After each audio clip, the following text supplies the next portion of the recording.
ভিডিওটা করা আরও মাস দুয়েক আগের। সো ফোনের স্টোরেজ থেকে পুরনো কিছু ভিডিও ডিলিট করতে গিয়ে এই ভিডিওটা সামনে আসছে। আমার মা আসলে ওই সময় স্পিচলেস ছিলেন। উনি যে কি বলবেন মানে বলার মতো আসলে কিছু ছিল না। এখন পর্যন্ত আসলে উনি এভাবে কোনো কিছু বলে ওঠেনি। কিন্তু আমি তার চোখে মুখে ওই আনন্দটা দেখি, খুশিটা দেখি। সে আর কতটুকু বের হয়? সে হয়তোবা দেখা যায় মাসে ১ দিন কি ২ দিন। বাদবাকি সময় তো আসলে দেখা যায় যে আমি নিজেই নিজের প্রয়োজনে ওটা ব্যবহার করে যাচ্ছি। কিন্তু ডিপ ইনসাইড ওই ব্যাপারটা ভালো লাগে যে কারণটা তো মা। করোনা বা যে কোনো ভাইরাসের এগেনস্টে ফাইট মানি ব্যাকট্রলের লেফট রাইট। হ্যাঁ, যার জন্য নেয়া সে মানুষটা মা। তো ওইখান থেকে খুব আনন্দ লাগে, ওখান থেকে খুবই ভালো লাগে।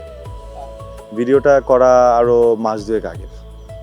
সো ফোনের স্টোরেজ থেকে পুরনো কিছু ভিডিও ডিলিট করতে গিয়ে এই ভিডিওটা সামনে আসছে।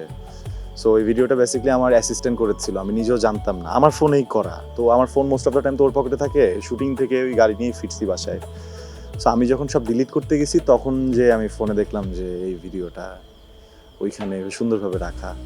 তো আগে যদি আমি এটা সম্বন্ধে অবগত থাকতাম হয়তো আগেই ছেড়ে দিতাম। তো ভিডিওটা পেয়ে খুব ভালো লাগছে। আমার মনে হচ্ছে যে আমি এটা দেখাই মানুষদেরকে, কাছের মানুষদেরকে দেখাই। মানে একজন করে দেখাবো। পরে একসময় মনে হলো যে এটা আমি ফেসবুকেই দেই। মনে হচ্ছিল যে অনেকেই হয়তো অনেক রকমের মন্তব্য করতে পারে যে শো অফ বা এরকম কিছু। তাও কেন যেন মানে ওই কথাগুলোর ভয়ের থেকে এই আনন্দটা দেখাতেই বেশি ইচ্ছে করছিল। সো দিলাম। এটা যে এত সাড়া পেয়ে যাবে বা এটা নিয়ে এত আলোচনা হবে। মজার বিষয় হচ্ছে কি আমি পুরোটা কমেন্টই চেক করেছি। কোথাও কোনো বাজে মন্তব্য পাইনি।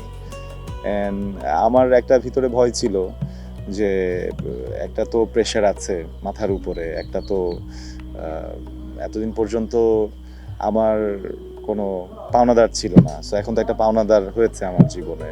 এগুলো কিন্তু আমি এই পোস্টটা দেওয়ার পরে আমার মনে হচ্ছে যে না আমি একদমই ঠিক আছি। এটা যত বড় দেনাতেই থাকি না কেন কিছুই যায় আসে না। এরকম ১০০০টা দেনাও নেওয়া সম্ভব আলহামদুলিল্লাহ। সব ভালো যাচ্ছে।